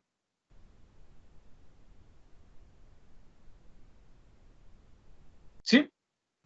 ¿Está claro cómo funciona ese método? O sea, en Colombia me tienen que permitir descontarme lo que yo ya pagué como por concepto de impuesto en ese país. Y bueno, vamos a encontrar disposiciones especiales en el artículo 23, como son cláusulas de no discriminación, acuerdos de aplicación, en fin. Entonces, bueno, todo esto para decirles, señores y señores, la importancia de comprender la aplicación de los convenios para evitar la doble imposición. Por supuesto, es una introducción. Podríamos hacer una clase literalmente de 2 o 4 horas por cada uno de los artículos, incluso hasta de días, porque es muchísimo tema. Pero esta es una breve introducción para demostrar la importancia de los convenios para evitar la doble imposición y la necesidad de comprender su aplicación para efectos prácticos aquí en la legislación en Colombia. Bueno, les quiero agradecer mucho por su atención, por la oportunidad. Espero haber sido muy claro. Gloria, muchas gracias por la invitación. Espero poder participar en otra oportunidad, de pronto dictando otro tema o de pronto profundizando más en este. No sé si tengan alguna duda, si quieren hacer algún comentario, si me hice entender, perdón, completamente, pues por favor háganmelo saber. Para mí es muy importante pues conocer su retroalimentación, pues porque yo estoy muy interesado en estos procesos académicos. Entonces, pues muchas gracias por esta oportunidad. Muchas gracias. Todo muy bien, todo muy claro. Muchísimas gracias. Brandon, muchas gracias por tu ayuda, por tu espacio y el tiempo para darnos esta capacitación. Sí, estaremos para seguir ahondando en el tema. Brandon, muchas gracias. A los compañeros, gracias por participar en la capacitación. Bueno, sí, muchas gracias. Muchas gracias, Brandon. Muy amable por por la capacitación. Pues usted está cordialmente invitado cuando, pues nos gustaría que nos diera otro temita. Si tiene otro tema, pues estamos en contacto con usted, con Glorita, para que nos colabore en eso. Voy a ver si se puede ver la cámara, que me gustaría saludarlos, pero creo que no se refleja en pantalla, o por lo menos a mí no me aparece acá. Sí, ya, Ah, ya ya me te apareció. vemos, ya te vemos. Ya me apareció. Bueno, gracias, Brandon, por su No, a capacitación, muy ustedes muchísimas importante. gracias. Gracias pues por esta oportunidad, de verdad. Pues para mí es muy valioso hacer parte de estos espacios. Cuenten conmigo si eventualmente tienen alguna otra duda. Y bueno, no, muchísimas gracias por este espacio. Pues muchas gracias, Brandon, y muchas gracias a los compañeros que estuvieron acá en la capacitación. De todas maneras, pues estamos en contacto con usted cuando tenga tiempo, pues para otra capacitación, puede ser sobre el mismo tema o sobre otro tema que usted tenga, y que está cordialmente invitado de todas maneras. Ah, no, muchas gracias. Bueno, no, listo, y cuadramos, y organizamos pues, o si tienen algún esquema En el chat hay de... una pregunta. Dime, cuéntame. En el chat hay una pregunta. Sí.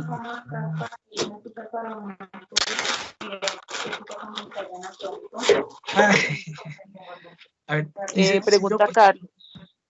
Carlos, si yo presento renta e Perdón, información dale, de tranquilo. activos en el exterior y me paso al régimen simple, ¿tengo que seguir presentando la información de activos en el exterior? ¿No me puedo pasar a simple? Qué pena, Brandon.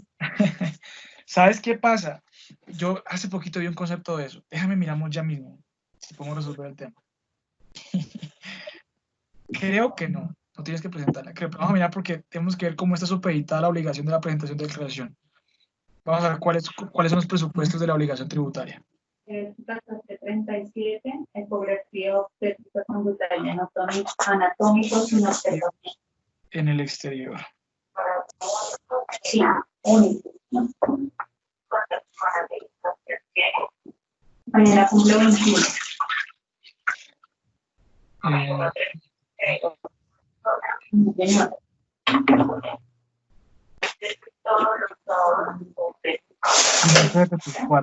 Estatuto tributario, espérate, miramos. 574. 574.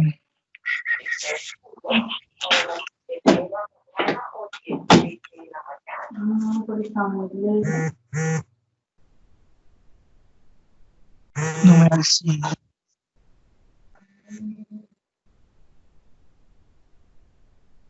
Ah, no, pero se fue erogado. Espera, miramos aquí en internet rápidamente. Permíteme un segundo.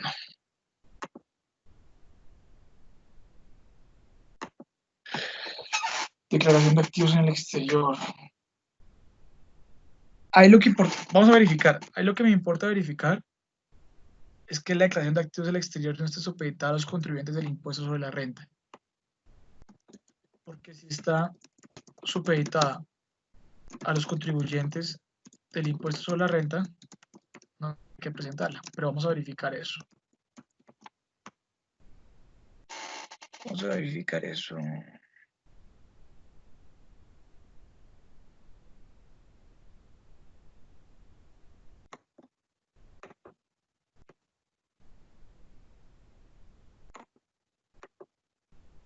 Es 607 del Estatuto Tributario.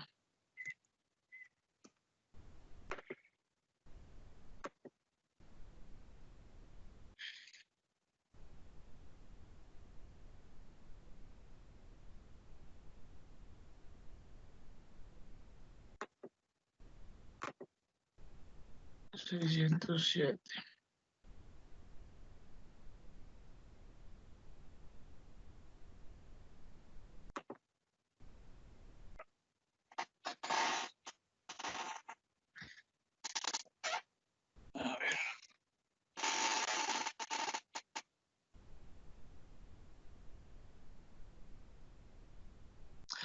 Bueno, fíjate lo que dice. A partir del año agravable 2015, los contribuyentes del impuesto sobre la renta y complementarios. Complejo. O sea, pareciera que no, pues porque el régimen simple es un impuesto distinto. No es el régimen ordinario del impuesto sobre la renta. Pero estoy seguro tiene que haber un concepto de la DIAN resolviendo esa inquietud. Yo estoy seguro que tuve que haber visto algo parecido. Aquí está un decreto. No. Este es de... No, este no es.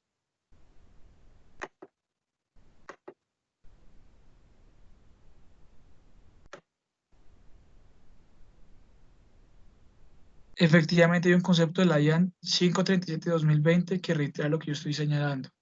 Los contribuyentes del régimen simple no están obligados a presentar la declaración de activos en el exterior. ¡Wow! En consecuencia, la obligación no es aplicable.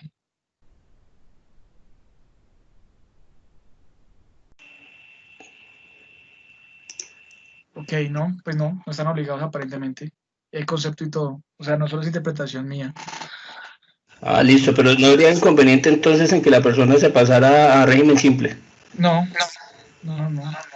pues es que para pagarte régimen simple, tú tienes que cumplir con los presupuestos del 902 o 3, que son cuáles son los presupuestos, que es el límite de VTs e ingresos, pero no eso. Sí, porque es que se presentó un caso en puntos de contacto, llegó la persona, presentaba renta, activos en el exterior y quería pasarse a régimen simple. Y no sabíamos si al pasarse a simple no podía presentar la declaración de activos en el exterior o si era algún impedimento. No, la norma no prevé ese impedimento, no es una excepción para pertenecer al régimen simple. No. Libardo, ¿en qué se basa el modelo de la ONU? Nada, en disposiciones que también ha desarrollado la ONU. Entonces, básicamente es un modelo como el que vimos ahorita de la OCDE, con sus propios comentarios, pero no es casi usado. No es tan usado. Bueno, nada, yo les agradezco mucho, los abandono, me tengo que ponerme a trabajar, pero estamos hablando. Muchas gracias por su atención, ¿listo? Muchas gracias, Brandon. Gracias, Brandon. Bueno, gracias, Brandon. Chao. Muchas gracias, compañeros, por participar en la capacitación. Estén pendientes para las próximas capacitaciones. Estamos enviando por el correo y por el WhatsApp, los que están en el WhatsApp. Buena tarde, compañeros, que estén bien. Buena tarde, Jonathan.